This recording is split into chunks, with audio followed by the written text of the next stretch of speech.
Fala aí pessoal, no vídeo de hoje eu vou te explicar como eu fui aprovado em terceiro lugar no concurso do Ministério Público. Eu comecei a estudar para esse concurso já durante a minha graduação. Essa estabilidade de receber todo o final do mês um salário na conta, essa previsibilidade, essa segurança sempre me chamaram muita atenção. Então eu sempre quis ser servidor público, principalmente por conta dessa estabilidade, dessa previsibilidade e saber que todo mês cairia um valor na minha conta. Então eu quero passar para você os 4 passos que foram fundamentais para eu obter minha aprovação. 2 passos que você nunca pode dar e 2 passos que você precisa dar para ter um bom desempenho. Então vamos lá. Primeiro passo, o primeiro erro fundamental que eu cometi e que você não pode cometer. Primeiro erro, não estude somente por videoaula. Estudar somente por videoaula não vai te trazer um bom desempenho nas provas. Eu aprendi isso na marra. Primeiro concurso que eu fui fazer, eu estudei somente por videoaula. Eu assisti mais de 3 vezes cada ponto do edital. Então, pegava um ponto do edital, assistia a videoaula mais de 3 vezes, às vezes até 5 vezes cada um dos pontos do edital. E não deixava nenhum ponto para trás. Assistia ali videoaula sobre todos os pontos do edital. Fui fazer a prova muito confiante e fui reprovado, fui super mal na prova. E aí eu aprendi que a videoaula é uma boa ferramenta desde que seja aliada, desde que seja unida a outras ferramentas. Como, por exemplo, nas matérias de direito, você precisa fazer a leitura dos artigos da lei. Não adianta só assistir a videoaula e fazer a prova.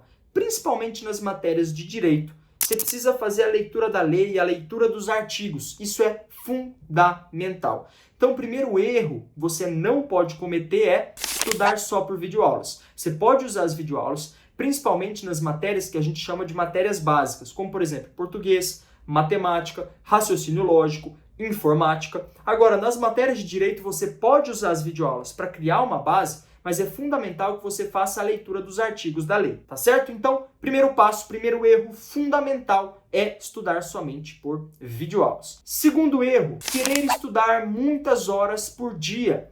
Esse é um erro muito comum de quem está começando a estudar para concurso. Chega com aquele gás, com aquela vontade, com aquele ânimo, com aquele empenho, que é fundamental, mas precisa ser canalizado, precisa ser direcionado. O concurso público não é um tiro de 100 metros rasos, 50 metros rasos. O concurso público é uma maratona. Então, a pessoa precisa estar muito ciente, focada, concentrada no dia a dia e não só naquele resultado imediato. Concurso público é uma maratona, então todo dia você vai precisar fazer um pouquinho. Todo dia você vai precisar estudar 2 horas e meia. Não adianta, segunda-feira, comecei a estudar para concurso do Ministério Público, vou estudar 8 horas. Terça-feira, consegui estudar 10 horas. Quarta-feira, consegui estudar 12 horas. Na quinta-feira você já cansou. Na sexta-feira você já não aguenta mais. No sábado você não quer nem ver mais uma apostila. Então, a sua preparação fica muito prejudicada. Preparação tem a ver com rotina, tem a ver com dia a dia de preparação. Então, segundo erro fundamental que todo concurseiro comete, querer estudar muitas horas por dia. Isso é errado, até porque já está comprovado cientificamente, tem diversos estudos das universidades americanas de Oxford, Stanford, que mostram que o nosso cérebro não consegue se concentrar por muitas horas em uma mesma atividade. Então é inútil que você estude muitas horas por dia, até porque o seu cérebro não tem a capacidade de armazenar todas aquelas informações. Então a sua curva de eficiência cai muito. Depois da primeira hora, essa curva é muito acentuada. Então não adianta você querer estudar 8 horas, 9 horas, 10 horas em um dia e ficar uma semana sem estudar. Então, concurso público é maratona, não é tiro de 50 metros. Não queira resultados imediatos. Não ache que estudando 10 horas por dia você vai, em uma semana, estar preparado para a prova. Não é assim que funciona. Agora, os 2 passos positivos, os 2 pontos positivos, aquilo que você precisa adotar para ir bem no concurso público. Primeiro deles, fazer questões. Pessoal, muita gente que está começando o estudo para concurso, até quem já está mais desenvolvido, mais evoluído, esquece de fazer questões. Passa no concurso público quem acerta mais questões. Não é quem é mais inteligente, não é quem estudou durante mais horas por dia, é quem acerta mais questões. Então você precisa estudar por videoaula, PDF, ok? Mas fazer questões para entender como a banca cobra aquele assunto. Muitas vezes você assiste uma videoaula, você entende, você gosta da didática do professor, você fala, ah, esse assunto eu entendi. Esse assunto, se alguém me parar na rua, eu sei explicar sobre isso. Então, você assistiu uma aula de direito constitucional sobre o tema de nacionalidade, sobre o artigo 5º da Constituição Federal, os direitos fundamentais. Se alguém te para na rua, você sabe explicar aquele assunto, porque você acabou de assistir a videoaula, você gostou da didática do professor. A função do professor, o papel do professor é deixar o conteúdo mais fácil para você entender. Então, o professor deixou aquele conteúdo muito simples. E aí você chega na hora da prova e as questões são um pouco mais complexas.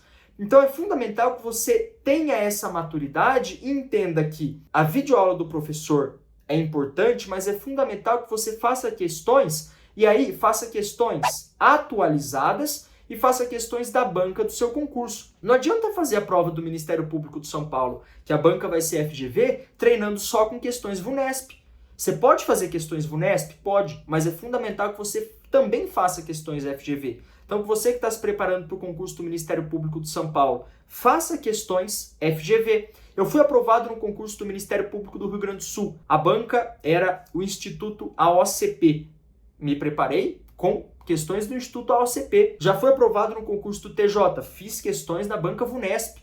Isso é fundamental, fazer questões da banca do seu concurso e atualizadas. Esses dois passos você não pode esquecer. E o último passo, o passo mais importante, é a chamada revisão. Fazer revisão é o que a gente chama de ponte de ouro para quem estuda para concurso público. A revisão é a ponte de ouro, é o que te leva de onde você está até a sua aprovação. Então, revisão é a ponte de ouro. E aí, como fazer a revisão? Isso é uma coisa que muita gente me pergunta. Como fazer a revisão do conteúdo? E aí eu posso fazer um link com o ponto que eu acabei de explicar, fazendo questões. Fazer questões é um excelente método de revisão. É uma excelente técnica de revisar o assunto. Revisar nada mais é do que ver de novo. Então, se você acabou de estudar uma matéria, por exemplo, com videoaula, com PDF, por exemplo, no período da manhã. No período da noite, é natural que você tenha esquecido parte do conteúdo. Existe um fenômeno que a gente chama de curva de esquecimento, também fenômeno largamente estudado pela neurociência, pela ciência aplicada aos estudos. Tem diversos estudos sobre esse ponto, inclusive de universidades brasileiras, a Unicamp, a USP, tem estudos sobre curva de esquecimento que mostram que, ao final do dia, a curva de esquecimento já é acentuada. Você esquece das informações que você obteve durante o dia. Então, o que é fundamental você fazer? Revisar. O concurso público vai exigir conhecimento sobre aqueles pontos que estão no edital. Então, você precisa ficar revisando os pontos do edital. Por exemplo, estudou de manhã direito constitucional, à noite é normal que você sofra a curva de esquecimento. Então, o que você vai fazer? Revisar. E aí, revisar como? Reassistindo a videoaula? Não. Porque aí você vai estar revendo um conteúdo da mesma forma que você já viu da primeira vez. Então, assistiu uma videoaula de constitucional, à noite você vai assistir a videoaula de constitucional de novo? Não. Você precisa rever utilizando uma ferramenta diferente daquela que você viu a matéria. Esse é um ponto fundamental. Então, se você estudou por videoaula, faça a revisão, por exemplo, utilizando questões. As questões são uma excelente técnica de revisão, porque elas vão te mostrar como a banca cobra aquele conteúdo na prova, como aquele ponto específico do edital geralmente é cobrado na prova. E além disso, as bancas, pessoal, possuem um banco de questões. Muitas questões se repetem. Óbvio, eles mudam o nome do personagem do enunciado, eles mudam o número, mas a estrutura é muito parecida. Por exemplo, os concursos do Ministério Público do Estado de São Paulo e do Tribunal de Justiça do Estado de São Paulo têm uma estrutura de prova muito parecida. Então vamos lá, os 4 pontos para fechar aqui o nosso vídeo de hoje. 2 pontos que você nunca pode fazer, você nunca pode cometer esses erros. Estudar só por videoaulas e querer estudar muitas horas por dia. E os 2 passos que você precisa seguir para obter uma boa aprovação, para obter um bom aproveitamento, que foram os passos que eu utilizei para obter minha aprovação em 3º lugar no concurso do Ministério Público do Rio Grande do Sul. Quais são? Fazer questões de preferência da banca e atualizadas e fazer revisões, tá certo? Pessoal, se você estuda para concurso público, de tribunais e Ministério Público e quer receber mais conteúdo, quer receber mais dicas sobre esses pontos, se inscreve no canal, ativa o sininho para receber as notificações e eu deixei já um vídeo sobre Tribunal de Justiça do Estado de São Paulo aqui no canal. Para quem tiver curiosidade, pensar em prestar esse concurso, eu falo como eu acertei 93% da prova e outro vídeo eu falo sobre a folha de pagamento, quanto atualmente está ganhando um servidor do TJ de São Paulo. Tá certo? Nos vemos no próximo vídeo. Tchau, tchau.